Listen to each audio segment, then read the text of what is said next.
Canada's Wonderland is a bona fide roller coaster destination. It is the most popular park in the entire new Six Flags megachain, and with the addition of 2025's multi-launch monster Alpenfury, it might just have the best coaster lineup on the continent. Until recently, I had not given much heed to the nicest of our northern neighbors. With the announcement and eventual opening of Alpenfury, I had grown curious enough to explore this park for myself. And I did. After 2 days at Canada's Wonderland, I have some thoughts. And some questions to answer. Just how good is Canada's Wonderland's lineup? Chock full of massive B&Ms, but also littered with aging Woodies and embarrassingly dated Paramount purchases.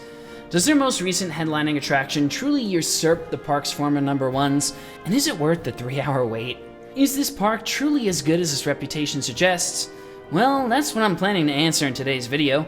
Hop in and pull down your lap bar. I'm ranking the top 10 coasters at Canada's Wonderland.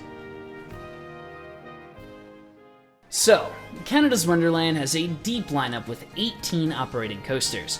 Out of those 18, 3 can be classified as kiddie coasters, which I will freely admit I did not ride. That leaves 15 adult coasters, of which I rode 11. I did not get the Bat, the Fly, Ghoster Coaster, or Backlot Stunt Coaster, but I've ridden clones of each of those rides, so I'll put a Canopy Coaster and just mark where they would fall. Also, the clones are just clones. You know what they are. So without further ado, let's get it going and dive into the top 10. Okay, I lied.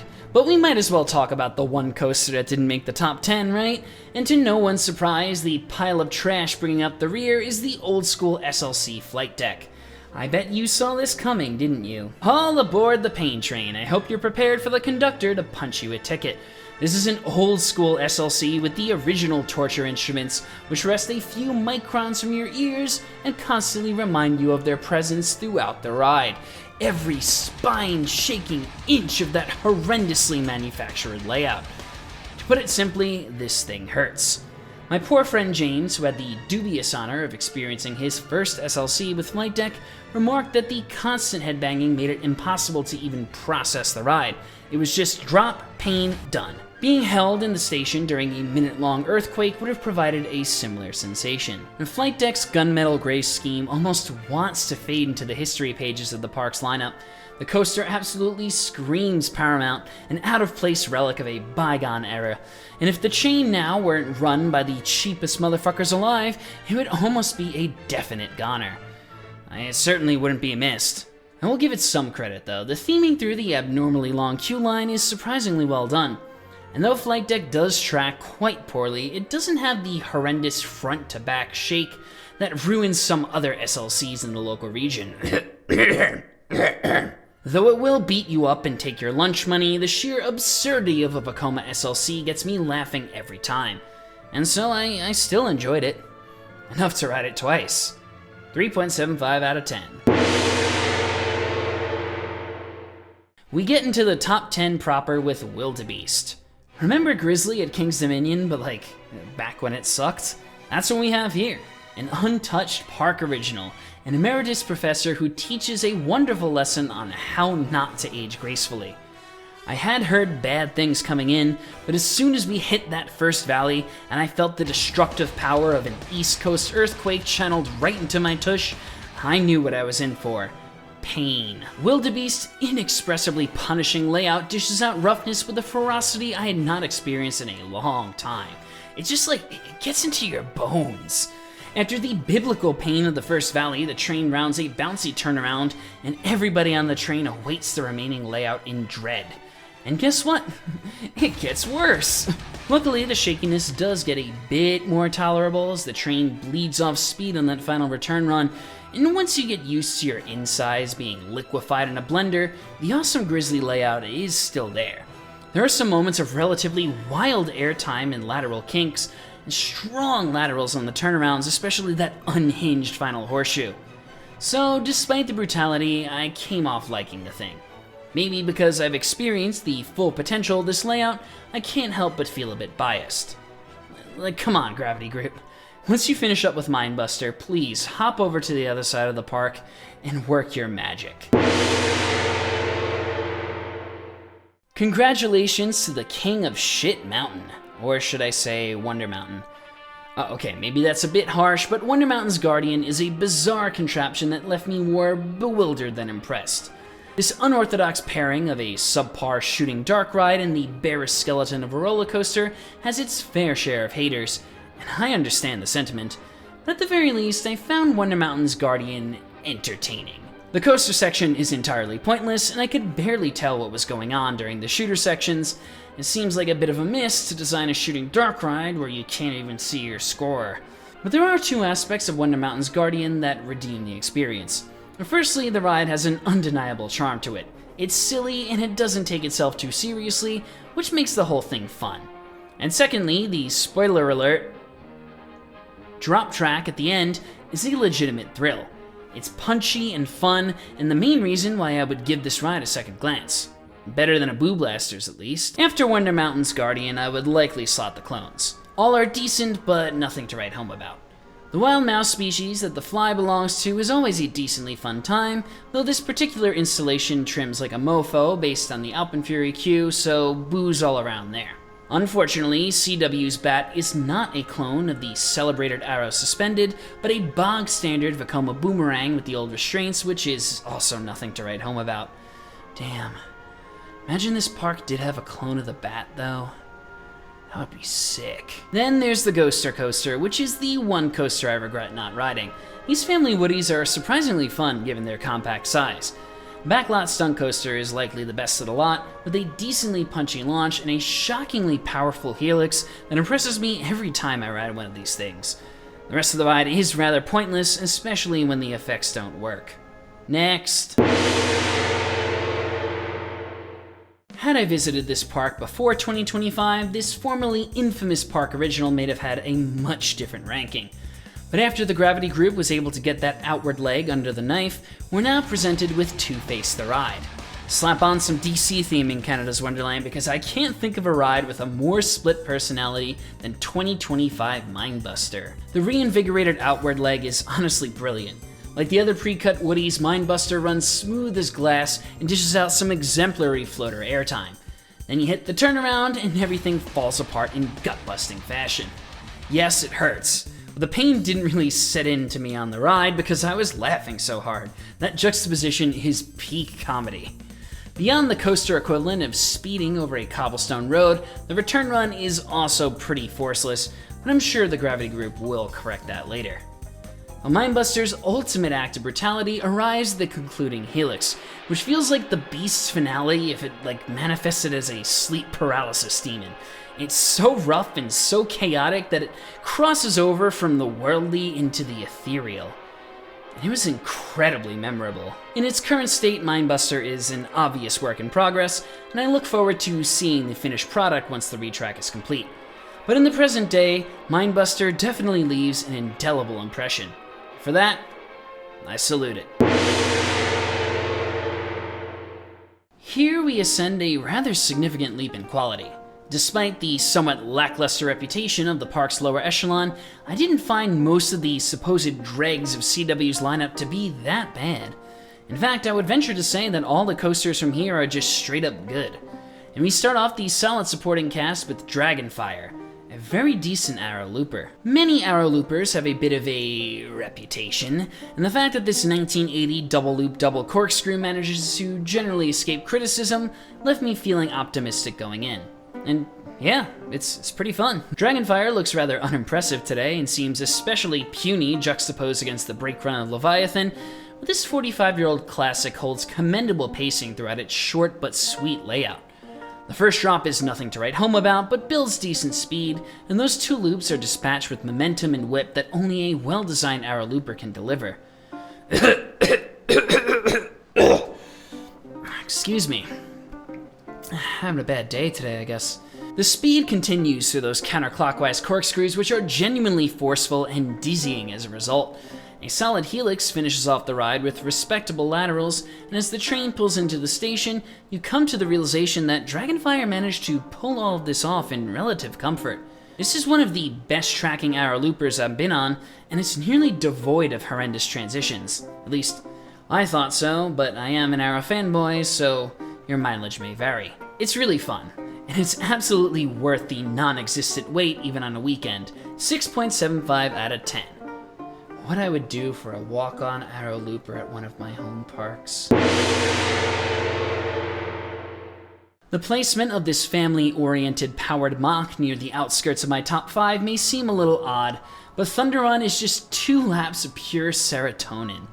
A ride on this little fella might just be the most pure joy I've ever felt on a roller coaster, and the sheer charm of this ride, weaving in and out of Wonder Mountain, would win over the hearts of even the most hardened adrenaline junkies. On paper, it's a simple mock-powered coaster with minimal elevation changes and basically no drop to speak of, but the ride experience is so much greater than the sum of its parts. The setting obviously does a lot of the heavy lifting.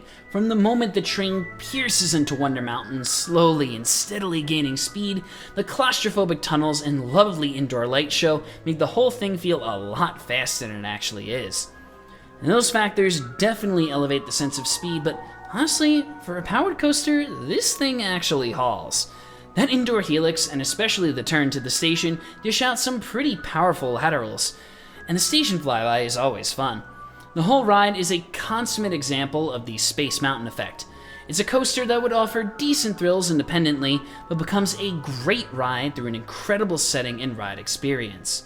Though it may present as a bland family coaster, I beseech you to not overlook Thunder Run if you ever visit the park. I bet, like me, you'll be pleasantly surprised. Here comes the next big jump, this time from a solid supporting cast to the best B&M dive on the continent. Good job, Canada's Wonderland. When a ride of Yukon Striker's caliber is finishing this low, you know you're doing something right, and I'm definitely not jealous. I largely agree with the platitudes of the enthusiast horde. Yes, Yukon Striker is the best dive around. It's the tallest, it's the fastest, it has a decently long layout, but being the entitled thuzy that I am, I do find most B&M dives a bit flighty for my taste, and I can't lie and say that Yukon Striker has fully atoned for its original sin. While this B&M doesn't really deviate from the script, it at least delivers its lines very well. Yukon starts off strong with that first drop, one of the punchiest I've felt on a dive. It teeters on the edge of flowjector and dishes out that tummy-tickling sensation in spades as the train falls endlessly.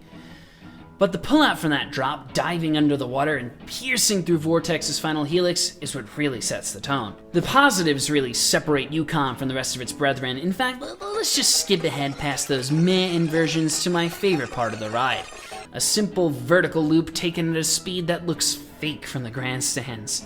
Force-wise, this loop feels like it was taken straight off an old-school B&M invert. It is so fast and so strong, and I am here for these gray-out-inducing forces.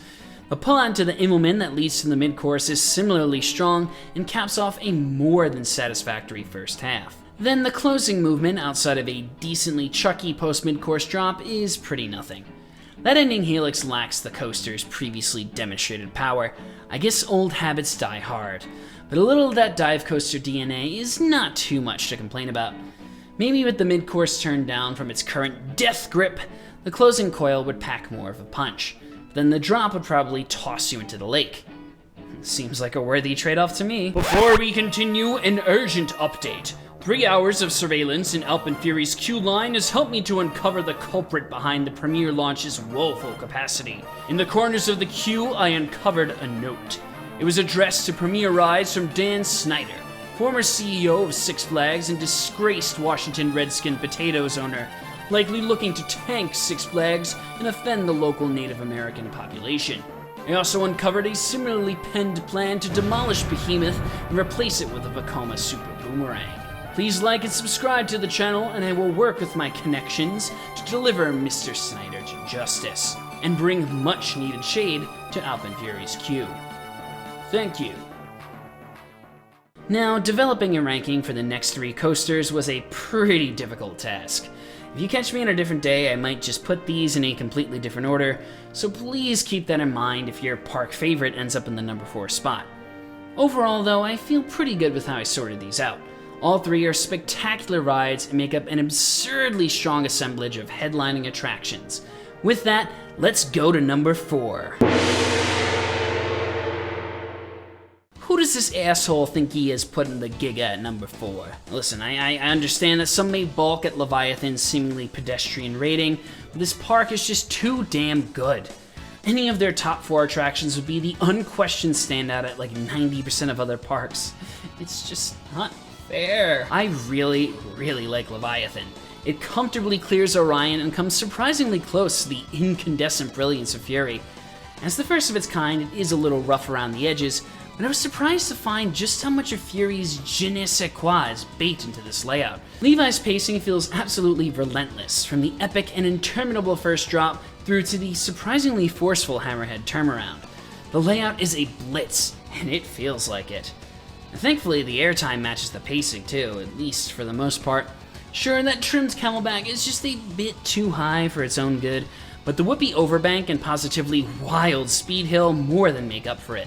And a rather notable dead spot does exist after that savage turnaround, but it is mostly redeemed by the coaster's incredible sense of speed through the sequence, and the last few hills thankfully return to form with some strong and solid butt lifting. That's all well and good, but I would be wholly remiss if I did not mention the positives, Leviathan's secret sauce. Almost all of the pullouts have a tightness to them that results in pummeling G's, and they are delicious. Pounding positives make Levi feel a lot more brutal than Orion, which is overly refined and flighty by comparison.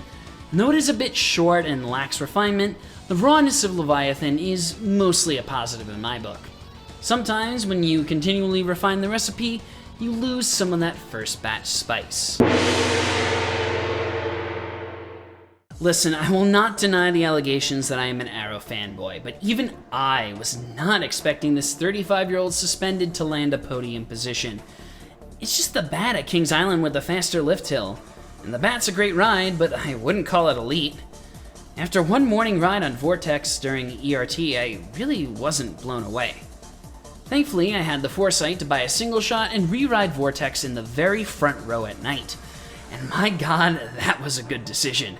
As the sun descended behind the clouds, everything changed, and Vortex lived up to its name. Properly warmed up, Vortex transformed from a fun romp down the mountain to an absolutely unhinged tornado of terror. The EF5 level chaos begins right away, as the banked pullout from that still somewhat limp first drop swings viciously and offers shocking positives.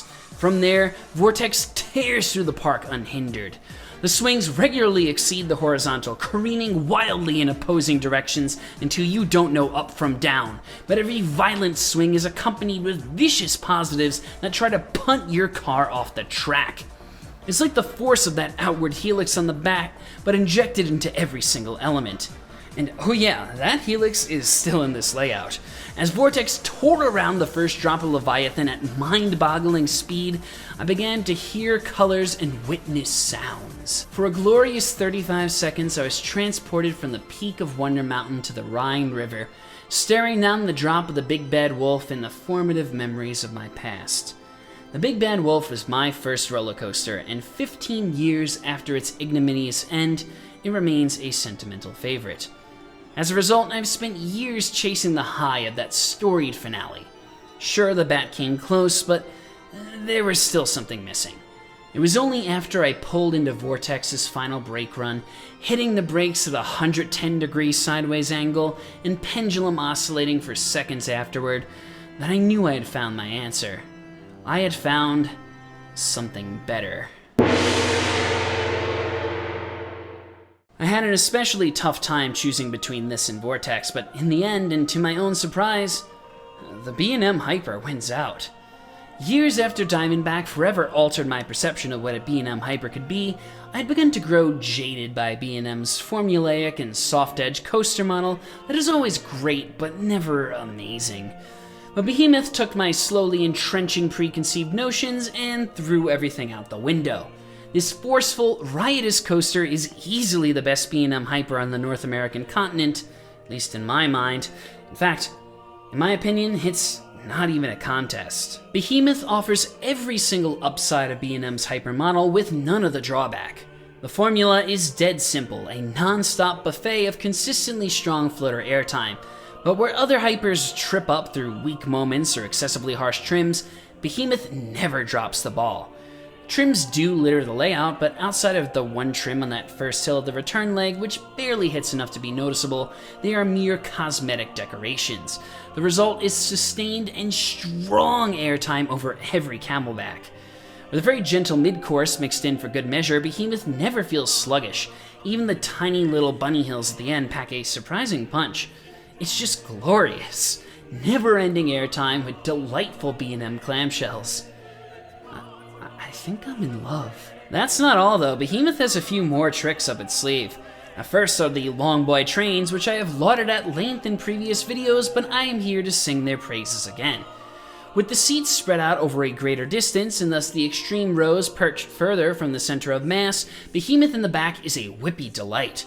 You get dragged down that lovely first drop in the back row, and the build-up over each camelback as the train gains and gains momentum is monstrous. Behemoth's second strength is its setting. That picturesque return run over the lake is honestly delightful.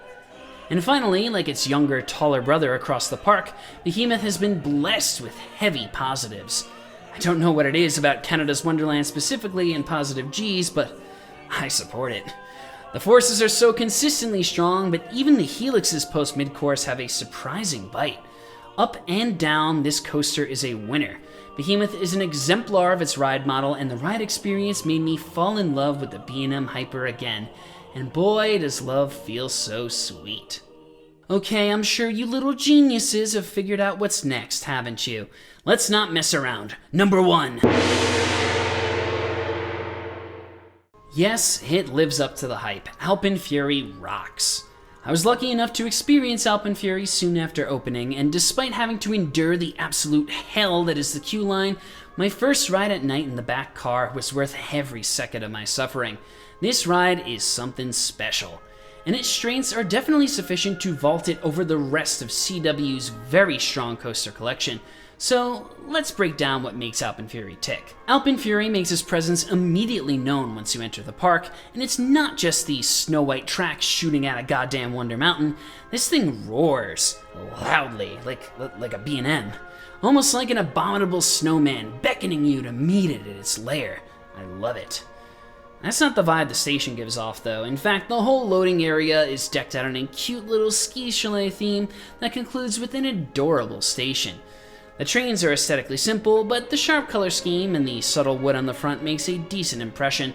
I'm sure the complete lack of a Zero car makes the front an absolutely incredible experience, but I unfortunately did not get the chance to ride it myself.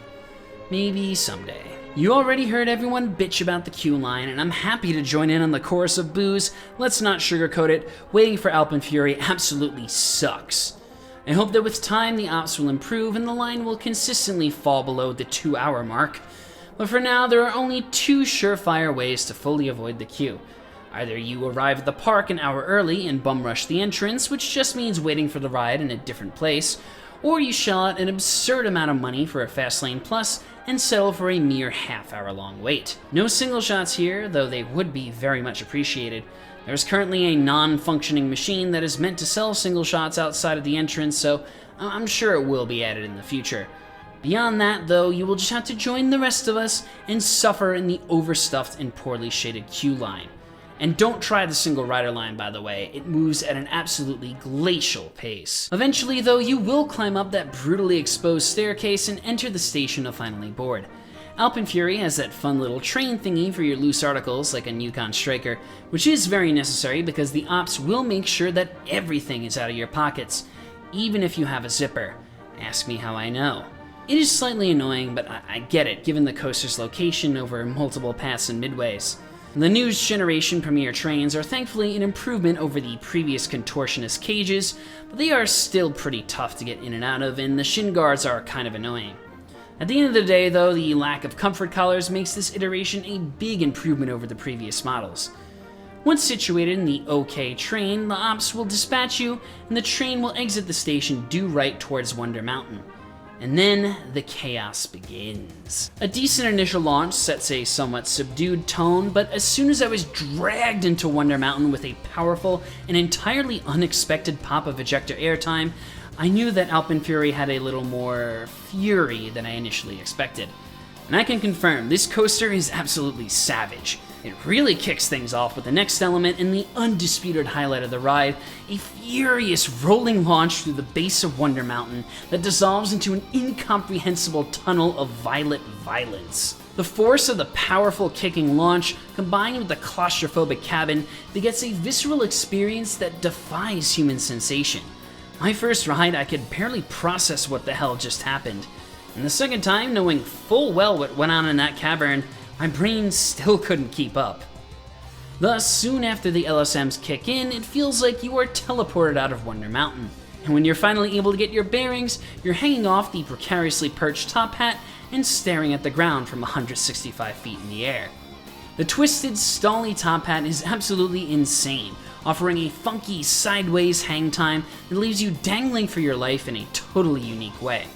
It's the first of many examples that showcase Premier's dedication to wonky profiling, which makes Alpenfury feel incredibly unique start to finish. After a wild twist down to terra firma, the resultant pullout and overbank feels rather gentle in comparison, and to me this dead spot is easily the weakest moment on the ride. Don't worry though, the coaster quickly returns to form with the first of many crushing pullouts leading into its 0G stall. Like seriously, what is with this park and powerful pullouts? Alpenfury's tightness is especially egregious, absolutely burying its riders into the train before dangling them upside down through a long and satisfying stall. The stall itself is a pretty standard execution of every manufacturer's new favorite inversion, but at least it's done well. Another comically tight pullout transitions into Alpenfury's outer turnaround, which looks and feels treble clef-esque. The positives are solid, but the sensation of the element as a whole is dominated by the absolutely wild rollout, which whips the train through on its way towards the mountain. The sheer violence that Premier packed into some of these inversions is astonishing, and I love it. Then comes Alpenfury's most unique and bizarre inversion, a half-double 0G banana roll thingy that stalls out in the middle at a 45-ish degree angle before whipping you back down to the ground. The first roll is a standard but savage spin, but the peak of the element leaves you dangling a bit sideways, building in anticipation like a suspended cord that desperately wants to resolve. Thankfully it does with the second roll that throws you around the complete opposite direction. This discombobulating sequence is wholly unique and masterfully executed. It helps that the pullout is once again way too tight, crushing your body after multiple seconds of helpless dangle. By now, though, Alpenfury's inversion-heavy layout begins to wear out its welcome. The next two rolls aren't bad, but they feel a bit samey when compared with the zaniness of the previous flips. It will get you out of your seat once again, but both of them left me wishing that Premier could squeeze in another airtime hill instead of chasing an inversion record that the park didn't even really achieve. The subsequent Camelback really hammers this point home because it might just be the single best airtime moment in the park. After an incredibly strong pullout from the second roll, which by the way is the most powerful pullout on the ride, it leads into a savage ejector airtime hill which throws everyone in the train out of their seat. It's a damn shame such a glorious element is followed by another rather limp roll, spinning above and around Vortex's first drop. I will admit, it does look really pretty off-ride, and it offers a decent head chopper at least. One more pullout and flighty airtime hill, then Alpenfury hits the brakes, ending a truly dizzying 9-inversion multi-launch that Premier somehow squeezed into an impossibly tight stretch of land. 3,280 feet, 72 miles an hour, barely any time to catch your breath. God damn. Right then, what's there to like about Alpenfury? First off, it shoots you out of a goddamn volcano, and that's cool as hell. Secondly, it's relentless, fast, whippy, and deceptively forceful from launch to brakes. The pacing is prodigious, and while the positives from the pullouts teeter on the edge of the uncomfortable, they provide an incredible contrast and ensure that you will never be able to get your bearings. Thirdly, and building off of the pacing point, Alpenfury is extremely disorienting, with endless near misses and constant off-axis fuckery. It's hard to even really know what's happening most of the time, and that gives it some great re-ride value. Fourthly, it's a long ride, especially for a launch coaster. 9 inversions, nearly a minute of prime ride time. These days, it's honestly shocking that a Six Flags park would commit to a ride of this length and this intensity. It's a bright light that shines into the murky future of shuttle coasters and family boomerangs that awaits us. Most significantly though, the biggest strength of CW's Alpine Assault is that the coaster is very unique. It feels like Premiere had something to prove with this ride, and they made quite the statement with this attraction. The LSM gut punch that shoots you out of a goddamn volcano is obviously novel, but I'm talking about the complete ride experience here. Most of Alpenfury's inversions are wacky and characterful. The twisted tangle of track looks stunning off-ride and keeps you constantly ducking in your seats. Alpenfury's inimitable on-ride experience comfortably sets it apart from other modern launch coasters that far too often coalesce into a homogeneous gel of swing launches and rapid-fire bunny hills. Basically, if you want to get a coaster experience like Alpenfury, you're gonna have to ride Alpenfury. There is no substitute. The demerits are few, but not trite enough to ignore. While the inversion-heavy layout largely avoids the potential trappings of its repetitive premise, some of the quotidian rolls that make up that return run add little to the ride experience, especially after experiencing that airtime hill and using about just how good another camelback would have been. The sequence exiting the top hat is a pretty lengthy dead spot, at least when compared to the rest of the ride, but I will contend that it is a pretty bad momentum sink after the otherworldly experience of those first initial seconds. Maybe Premiere wanted you to be able to catch your breath. I would prefer that I didn't. And of course, we need to talk about the capacity. Goddamn, this line sucks. I waited nearly 2 hours for both of my rides, and slowly shuffling through the cramped switchbacks is the very definition of purgatory. Hopefully the ops can speed things up in the future, or they could at least add more shade to the queue line. Please? In the end, though, those are all relatively small points. Alpenfury is an amazing ride, and it is in fact able to secure the top spot in an absolutely stacked Canada's Wonderland lineup. It is a little bit closer than you might initially expect. Some of that might be down to those minor flaws that I mentioned before, but some of that can be attributed to CW's uniform strength. This park is just amazing. With an incredibly strong top 5, and Alpenfury gives this embarrassment of riches a headlining attraction like no other. So bravo, CW, I'm not at all jealous. Now, the next question. Is Alpenfury good enough to land a spot in my overall top 10? Well, you're gonna have to wait till the end of the year to find that out. Thank you for watching.